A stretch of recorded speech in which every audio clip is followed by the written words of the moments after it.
नमस्कार मित्रों, मेरे स्पिरिचुअल कनेक्ट पर आप सभी लोगों का हार्दिक अभिनंदन है। तो आज मैं आप लोगों को हंस अवतार की कथा सुना रही हूँ, तो उसको ध्यान से सुनिए और मेरे वीडियो को सब्सक्राइब भी कीजिए मित्रों, लाइक भी कीजिए और शेयर भी कीजिए।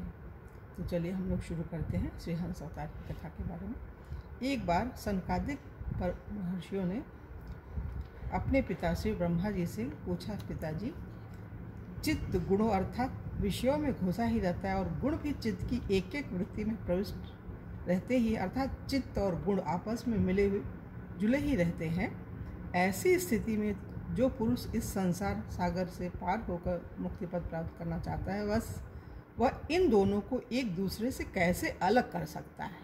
ये बहुत बड़ी चीज़ है, इसको फिर से सुन लीजिएगा मित्रों आप लोग। यद्यपि श्री ब्रह्मा जी देव शिरोमणि स्वयंभू और सब प्राणियों के जगन जन्मदाता है, यद्यपि श्री ब्रह्मा जी देव शिरोमणि स्वयं शंभु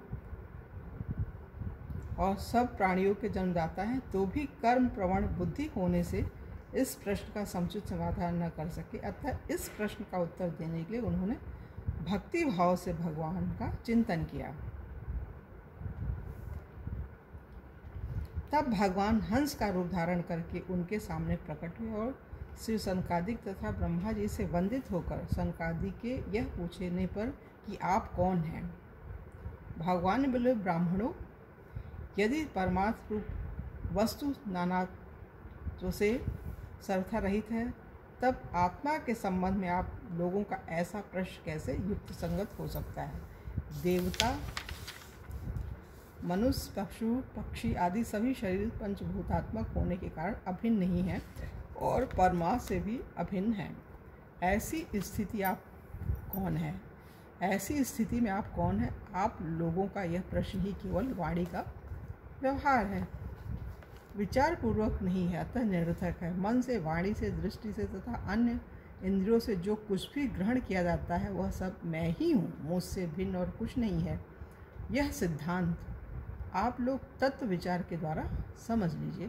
पुत्रों, यह चित्त चिंतन करते करते विषयाकार हो जाता और विषय चित्त में प्रविष्ट हो जाता है, यह बात सत्य है। तथा विषय और चित्त ये दोनों ही मेरे स्वरूप भूत जीव के देह हैं, उपाधि हैं, अर्थात आत्मा का चित्त और विषय के साथ कोई संबंध ही नहीं। इसलिए बार बार विषयों का सेवन करते रहने से जो चित्त विषयों में आसक्त हो गया है और विषय भी चित्त में प्रविष्ट हो गए हैं, इन दोनों को अपने वास्तविक रूप से अभिन्न मुझ परमात्मा का साक्षात्कार करके त्याग देना चाहिए। इस प्रकार भगवान ने सनकादि मुनियों के संशय मिटा दिया और भली भांति उनके द्वारा पूजित और वंदित होकर श्री ब्रह्मा जी और सनकादिकों के सामने ये अदृश्य होकर अपने धाम को चले गए। तो मित्रों, यहाँ पर हंस अवतार की कथा पूरी है और कल की वीडियो में मनवंतर अवतारों की कथा बारे में बताएंगे। तब तक के लिए जय हिंद, जय भारत, ओम शांति, ओम शांति।